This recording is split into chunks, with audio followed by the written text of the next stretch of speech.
En Atlanta, Georgia, un caso iba a sorprender tanto a expertos como a doctores.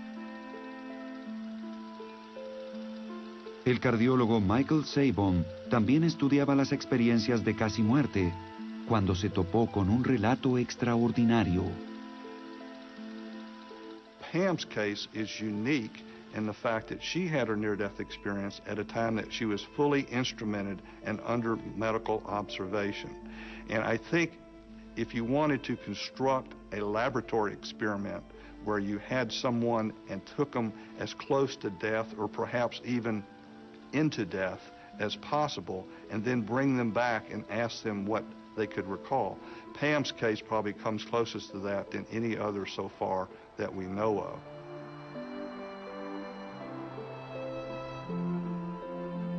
Pam Reynolds era una cantante y compositora bien establecida y una madre atareada. En 1991 enfermó seriamente. I began to experience extreme dizziness, loss of speech, some difficulty in moving the body.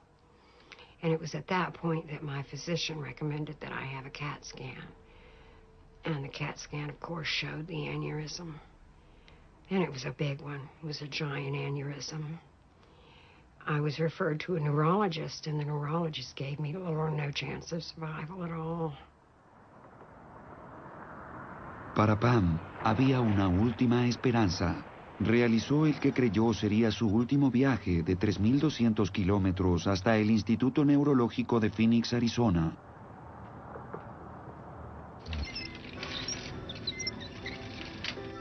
A pesar de los pronósticos, el neurocirujano Robert Spetzler decidió tomar el caso de Pam.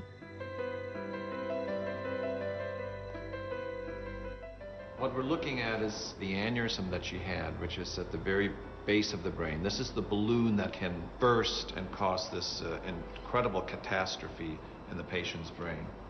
Why is this so difficult in this particular case? I think probably easiest to see here by when you look at this plastic model of the head and we turn it around and we take out the top of the brain. What we're really talking about is that aneurysm is all the way at the very base of the brain. And that is why it's so incredibly difficult to get there. So you have to go somehow through the skull, because remember the face is here and the neck is down here, to get down to this very difficult spot. La operación a la que iba a someterse es conocida como la operación inmóvil. La temperatura de Pam descendió hasta los 15 o 10 grados centígrados. Detuvieron su corazón, su respiración y sus ondas cerebrales y drenaron la sangre de su cabeza. Estaría clínicamente muerta durante la hora de operación. What we want to do is we want to bring that brain to a halt. We don't just want the brain to be asleep. We want the metabolic activity of the brain to stop. Every measurable output that the body puts out really disappears completely, so that you have no measurable neuronal activity whatsoever. Prior to the operation starting, a lot of activity goes on. The patient is put to sleep. The eyes are taped shut. There are little clicking devices put in each ear in order to monitor the brain. The patient is then completely covered. The only thing that's really exposed is the area of the head where we work. I don't remember an operating room. I don't remember seeing Dr. Spetzler at all. I was with a fellow. One of his fellows was with me at that time. After that, nothing. Absolutely nothing. Until the sound.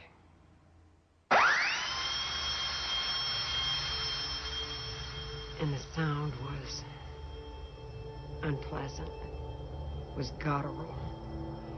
It was reminiscent of being in a dentist's office.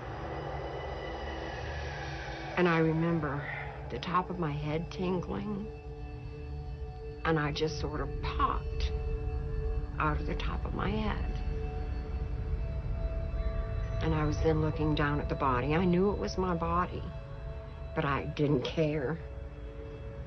My vantage point was sort of sitting on the doctor's shoulder. I remember the instrument in his hand. It looked like the handle to my electric toothbrush. I had assumed that they were going to open the skull with a saw. I had heard the term saw, but what I saw looked a lot more like a drill than a saw.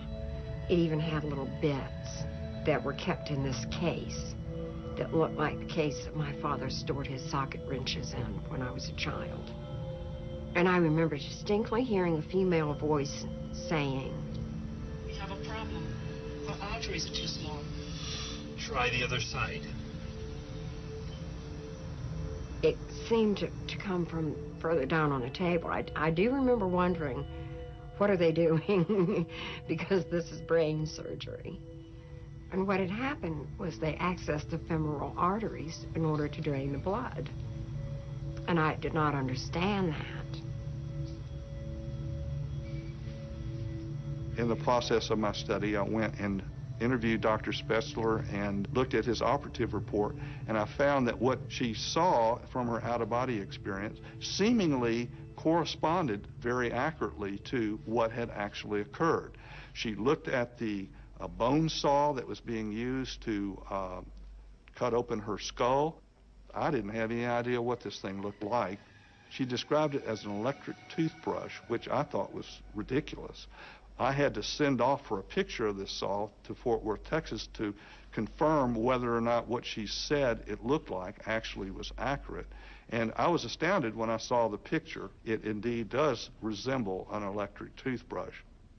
I don't think that the observations she made were based on what she experienced as she went into the operating room theater. They were just not available to her. For example, the drill and so on, those things are all covered up. They're not visible.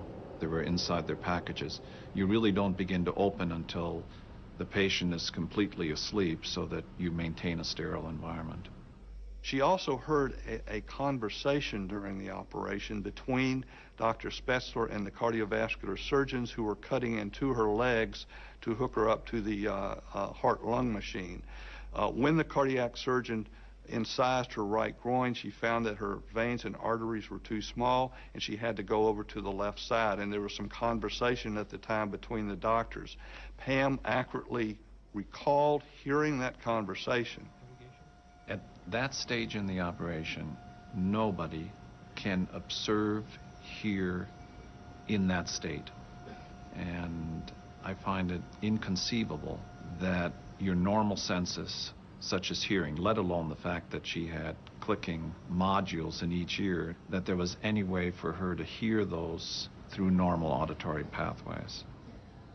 So again, this is very suggestive of the fact that there was some sort of extrasensory perception or out-of-body experience or whatever occurring at the time that was allowing Pam to hear accurately and seemingly see accurately what was going on in the operating room at the time. Had I not had that near-death experience, I would have no interest in being here today. I think death is an illusion. I think death is a really nasty, bad lie. I don't see any truth in the word death at all.